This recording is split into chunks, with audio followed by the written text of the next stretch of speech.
What's happening, brother? Looking swole. How you feeling? Listen, when you were, I've got to talk about the face-to-face because we're just after the press conference.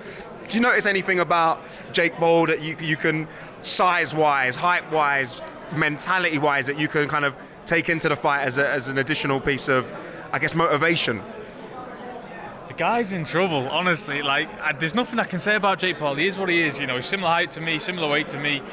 But I just seen it up there. I threw a little feint and he was like, oh. And I was like, whoa, you are really brand new to this, aren't you? I just can't wait for Sunday night. He said, double or quits, right? You get paid nothing if you lose, you get paid double if you win. Are you really going to sign that? He wants to bring that out. Paper contract, lawyers are writing it up. Ching ching. Listen, there's no way in the world Jake Paul beats me. You know, that's just as simple as it is. So if he wants to be foolish enough for winner takes all, I will happily do that, 100%. You said the fight's not going 4 rounds. You said within 4 rounds, you're going to brutally, clinically knock him out. Yeah. How'd you do that? What do you see in his arsenal that maybe you can take apart and you can kind of lean into? He's wide open for absolutely everything. Absolutely everything. You know, he's one of these guys. He's a novice boxer.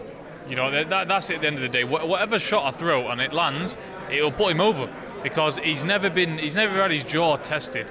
So when he gets hit around the temple, the jaw, wherever, body, and he's hurting and he's getting blue fascia and he's got an avalanche of shots coming on top of that, there's only one way out, and especially with him, because I know he's kind, he's a shithouse. He's going to take a knee or he's going to fake an injury in the corner or something like that, I guarantee it.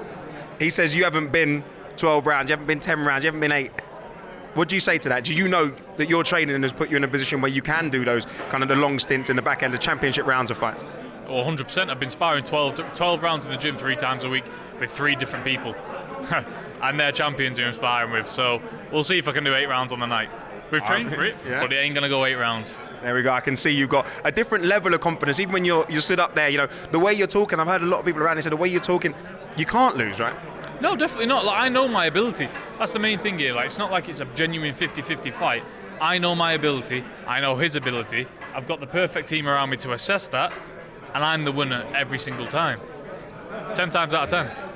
Listen, your brother's here, he turned up mid-press conference. You're going to be leaning on him for a bit of advice because he's been there under the lights in the biggest fight of all time, the heavyweight championship of the world. You'll be leaning on him for a little bit of advice, maybe even just to deal with maybe some of the pressure, some of the nerves, some of those kind of pre-fight energies that you're getting. Yeah, I mean, for me, honestly, there's no nerves, honestly. I know it's crazy to say with the magnitude of the event, but I just feel calm, relaxed and ready to go out there and to do a job. You know, it's not just a fight for me. I'm looking to showcase my skill on Sunday night, and I'm looking for people to leave this fight and, you know, talk around the world saying, do you know what, Tommy Fury, he can be a champion. Looking forward to it, brother. Thank you very much. Appreciate it. Top man.